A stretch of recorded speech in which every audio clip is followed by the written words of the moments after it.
আসসালামু আলাইকুম ওয়া রাহমাতুল্লাহি ওয়া বারাকাতুহু নাহমাদুহু ওয়া নুসাল্লি আলা রাসূলিহিল কারীম আম্মা বাদ।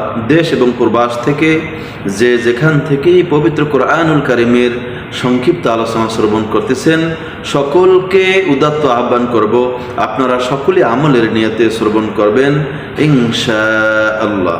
তো আজকের আলোচনার বিষয় হচ্ছে সামুদ জাতি সম্পর্কে। আল্লাহ সুবহানাহু ওয়া তাআলা আদ জাতি এবং সামুদ জাতিকে ধ্বংস করে দিয়েছিলেন। গত পর্বে আদ জাতিকে কিভাবে আল্লাহ ধ্বংস করেছেন আপনারা হয়তো জানতে পেরেছেন। তো আজকে সামুদ জাতি সম্পর্কে আলোচনা করব ইনশাআল্লাহ। আল্লাহ সুবহানাহু ওয়া তাআলা পবিত্র কোরআনুল কারীমের 12 পারা সূরা হুদ এর 61 নং আয়াত থেকে সামুদ জাতি সম্পর্কে বর্ণিত হয়েছে। আল্লাহ রাব্বুল আলামিন বলেন, وَإِلَى ثَمُودَ أَخَاهُمْ صَالِحًا। আল্লাহ রাব্বুল আলামিন বলেন, আর আমি সামুদ সম্প্রদায়ের নিকট তাদের ভ্রাতা অর্থাৎ তাদের ভাই হযরত সালেহ আলাইহি ওয়াসাল্লামকে নবী রূপে প্রেরণ করলাম।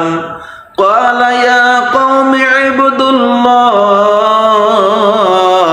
হযরত সালেহ আলাইহি ওয়াসাল্লাম বললেন, হে আমার সম্প্রদায়, তোমরা আল্লাহর ইবাদত করো। মা লাকুম মিন ইলাহিন গায়রুহ, তিনি ব্যতীত কেউ তোমাদের মাবুদ নাই। হুয়া আনশাআকুম মিনাল আরদ, তিনি তোমাদেরকে জমিন থেকে সৃষ্টি করেছেন, অর্থাৎ আমাদের আদি পিতা হযরত আদম আলাইহি ওয়াসাল্লামকে আল্লাহ রাব্বুল আলামিন স্বয়ং নিজের হাতে মাটি দিয়ে সৃষ্টি করেছেন, আর আমরা হয়েছি তারই সন্তান। আল্লাহ তাআলা বলেন, আস্তা'মারাকুম ফিহা, এবং তোমাদেরকে তাতে আবাদ করেছেন, অর্থাৎ আমাদেরকে সৃষ্টি করার পর আমাদেরকে বসবাসের ব্যবস্থা করেছেন। ফাস্তাগফিরুহু, অতএব তোমরা নিজেদের পাপ তা হতে মাফ করে নাও, অর্থাৎ ইতিপূর্বে তোমরা যে পাপ করেছো সেজন্য ক্ষমা প্রার্থনা করো আল্লাহ রাব্বুল আলামিনের কাছে। সুম্মা তুবু ইলাইহি, অতঃপর মনোনিবেশ করো তারই দিকে। ইন্না রাব্বি করিবুম মুজিব, নিশ্চয় আমার প্রতিপালক নিকটে আছেন এবং আবেদন গ্রহণকারী।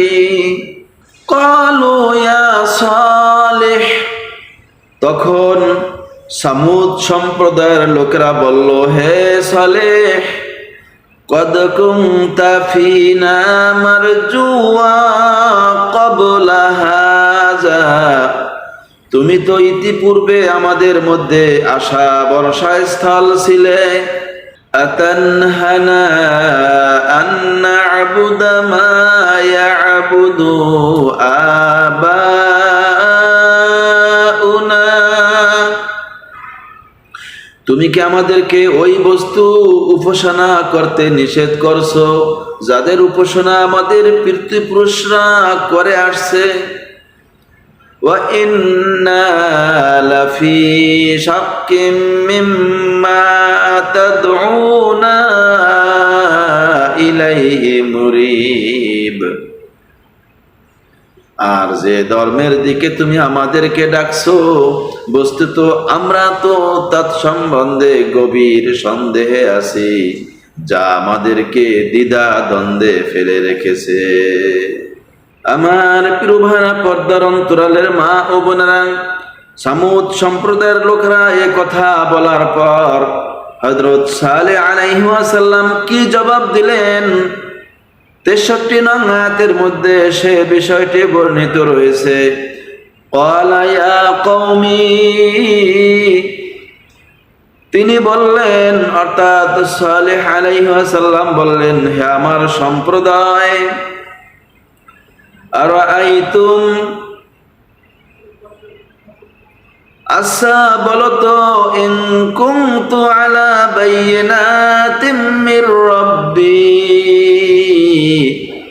যদি আমি নিজ রবের পক্ষ থেকে প্রমাণের উপর থাকি, ওয়া আতানি মিনহু রাহমাহ, এবং তিনি আমার প্রতি রহমত দান করে থাকেন, ফামান ইয়ানসুরুনি মিনাল্লাহ,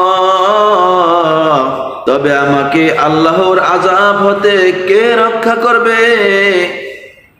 ইন আসাইতু, আমি যদি আল্লাহর কথা না মানি, ফামা তাজিদুনানি গায়রা তাখসীর, তবে তো তোমরা কেবল আমার ক্ষতি করছো,